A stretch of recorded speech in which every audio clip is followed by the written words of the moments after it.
Hello everyone.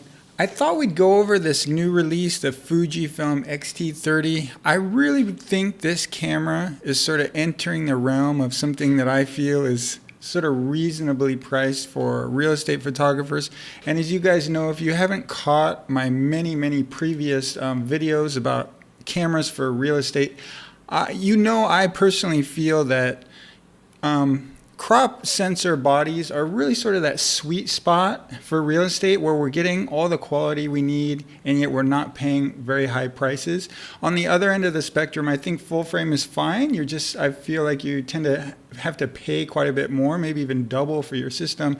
And then on the other end, I would say Micro Four Thirds will probably do a great job. In fact, they'd be more than adequate, I'd say. But I feel like the lenses and stuff can get a little wacky in the Micro Four Thirds realm. So I tend to steer people towards crop sensors for real estate photography. So, and this is a new addition to the landscape that I find very interesting. Let's get in here. I don't know everything about this camera. I've heard about it very recently, but I really like the megapixel number. You know, that's actually a little bit high for me, I'd say 26 megapixels, but it should be fine. I really like the price, okay? So you're paying about $900 for a very nice body like this that does both. You know, it's going to be outstanding with the stills and it's going to be outstanding with video as well. So we'll go ahead and look at some of these specs, but I can see here, I know one of the things that a lot of people contact me about are these articulating screens, and of course this guy has one, so it doesn't fully articulate all the way out. Oh, hit the mic. That's it, it's over. So yeah, it doesn't fully articulate, but it gives people, I know in interiors photography we're down low, and so a lot of people like to be shooting using their rear LCD screen, and they can tilt this one up. So that's a really good advantage for a lot of people.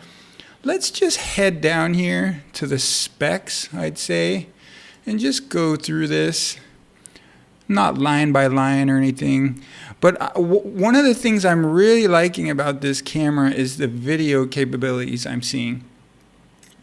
And the way I'll put this is, if you're getting into real estate photography right now, I know Sony is sort of in this same vein, but as I look at these specs right here for the video capabilities, my feeling is if you're going to get into video in the future and you just don't know it yet, or you're just not sure yet, this camera is looking like a good hybrid camera that you could use for that, okay? As long as you got a nice lens on there. And we won't really talk about lenses in this particular video, but I'm feeling like these guys are keeping up with Sony in terms of the sort of hybrid approach. If you want to just have one camera for your real estate photography, and then even sort of getting that hybrid approach without buying another camera, I feel like this is definitely one of the top contenders, along with some of the Sony cameras, for doing something like that. Because I know a lot of you out there aren't sure if you're going to get into video, or you're thinking about it. And so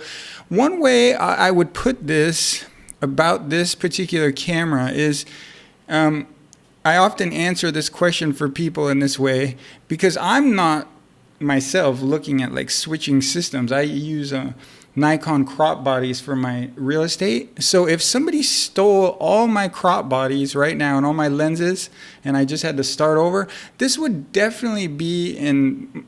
This camera right here would definitely be on my consideration list, okay? I'm not sure. I'd go to the store and I'd hold it. The truth is, if I had to guess, I'd probably end up buying another Nikon crop body, maybe something like a D7200 or D500 even, but this would definitely be in my consideration list. I really like the fact that it handles video really well. I really like that. And one of the things for me that might not affect you as much is I'm looking through here, and Lord, I hope I'm not getting this wrong, but I don't think it has IBIS. So that really bugs me personally. The way I work nowadays, I use my cameras for more than just real estate. Like, I like to take them out, and this is getting to that size that I will take out with me. Because I don't mind using big, bulky equipment for my real estate, but for my cameras that I take out sort of on the go, this is in the realm of possible for me, like to take out. And so the fact that it it doesn't have IBIS would really sort of deter me from doing that. But even that said, this probably wouldn't be my walkabout camera when I'm doing out my own like personal stuff or video and all that.